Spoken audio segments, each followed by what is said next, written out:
இச்சபோட் சினிமாவில் இந்த வீடியோ நம்ம நிமிஷம் வந்து பார்க்க போகிற முடியும் பார்த்தீங்கன்னா பிக் பாஸ் சீசன் 7 இப்போ 24 ஹவர்ஸ் ஸ்ட்ரீமிங்கில் வந்து பார்த்திங்கன்னா மணியும் வினுஷாவும் உட்காந்து வந்து பேசிகிட்டு இருந்தாங்க. அப்போ வந்து பார்த்திங்கன்னா அந்த நிக்சன் விஷயத்தை பற்றி வந்து டாபிக் அங்கே வெளியே வருது. ஸோ என்ன அப்படின்னா வந்து மணி வந்து சொல்கிறாரு, நீ வெளியே போனதுக்கப்புறம் உன்னை பற்றி தான் இங்கே ஒரு பெரிய ஒரு டாப்பிக்கே வந்து ஓடிட்டு இருந்துச்சு அப்படின்னு சொல்லி. ஸோ அப்போ வந்து வினுஷா ஆமாம் நானும் எல்லாத்தையும் பார்த்தேன் அப்படிங்கிற மாதிரி வந்து சொன்னாங்க. அதுக்கப்புறம் என்னாச்சு அப்படின்னு சொல்லி பேசினானா அப்படின்னு கேட்டதுக்கு வந்து, இல்லை ஃபோன் பண்ணி பேசினான், ரொம்ப நேரமே வந்து பேசினான், சாரியெல்லாம் வந்து கேட்டான். ஆனால் எனக்கு அது ஃபோன்லேயே வந்து ஓகே அப்படின்னு சொல்கிறதுக்கு எனக்கு இஷ்டம் இல்லை. 70 கேமரா முன்னாடி சொன்னேன், நீ அதை 70 கேமரா முன்னாடி வந்து நான் பேசிக்கலாம்னு சொல்லி நான் வச்சுட்டேன் அப்படிங்கிற மாதிரி வந்து சொன்னாங்க. ஸோ அதே மாதிரி நான் உள்ளே இல்லாதப்போ நடந்த ஒரு விஷயத்துக்காக என்னால் டிஃபெண்ட் பண்ணுறதுக்காக நான் அங்கே இல்லை.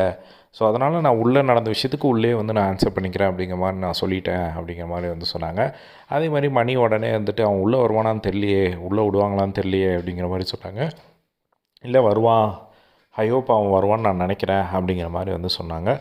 உடனே ரொம்ப காத்துட்ருக்க போலையே அப்படிங்கிற மாதிரி மணி சொல்ல, இல்லை அப்படி இல்லை, ஆனால் இது ஒரு விஷயம் பெருசாக போச்சு, எனக்கு அதை கிளாரிஃபை பண்ணணும், அவ்வளோதான், வேறு ஒன்றும் இல்லை அப்படிங்கிற மாதிரி வந்து சொன்னாங்க. அதே மாதிரி வந்து பார்த்திங்கன்னா மக்களும் அதை தான் எக்ஸ்பெக்ட் பண்ணுறாங்க. ஸோ அவங்க ஒரு விஷயம் ஒரு கிளாரிட்டி எதிர்பார்க்குறாங்களே, ஸோ அதை வந்து நான் கொடுத்தாக்கணும் அப்படிங்கிற மாதிரி வந்து சொன்னதை பார்க்க முடிஞ்சது. ஓ, அப்போ அவ்வளோ பெரிய விஷயமாக ஆயிடுச்சா வெளியே அப்படிங்கிற மாதிரி மணி கேட்டுட்டு இருந்தார். அதுக்கப்புறமா அந்த கான்வர்சேஷனில் வந்து பார்த்திங்கன்னா வந்து உள்ள விஷ்ணு வந்து ஜாயின் பண்ணிக்கிட்டார். ஸோ விஷ்ணு வந்து நிறைய விஷயங்கள் வந்து கேட்டுட்டு இருந்தார். ஸோ அதுக்கு வந்து நிறைய விஷயங்கள் வந்து அவங்க சொல்லிட்டு இருந்தாங்க. வெளியே வந்து அந்த ஃபாலோவர்ஸ் எல்லாம் வந்து டீசெண்டாக வந்து ஏறி இருக்குது அப்படிங்கிற மாதிரி வந்து நியூஷா சொன்னாங்க. அதே மாதிரி வந்து எங்கள் வீட்டில் வந்து நான் எவிக்ட் ஆகி வந்ததுக்கு எல்லாருமே சந்தோஷம் தான் பட்டாங்க. ஏன்னா நான் என்ன பண்ணுறதுன்னு தெரியாமல் இந்த இடத்துல வந்து ரொம்ப கஷ்டப்பட்டுட்டு இருந்தேன்ல. ஸோ அதை பார்க்குறதுக்கு அவங்களுக்கு வந்து ரொம்ப கஷ்டமாக இருந்தது. அதனால் நான் எவிக்ட் ஆகி வந்ததே வந்து சந்தோஷம் அப்படிங்கிற மாதிரி அவங்க சொன்னாங்க அப்படிங்கிற மாதிரி வினுஷா வந்து சொல்லிட்டு இருந்ததை வந்து பார்க்க முடிஞ்சுது. ஸோ இதுதான் வந்து அவங்க பேசிகிட்டு இருந்தாங்க.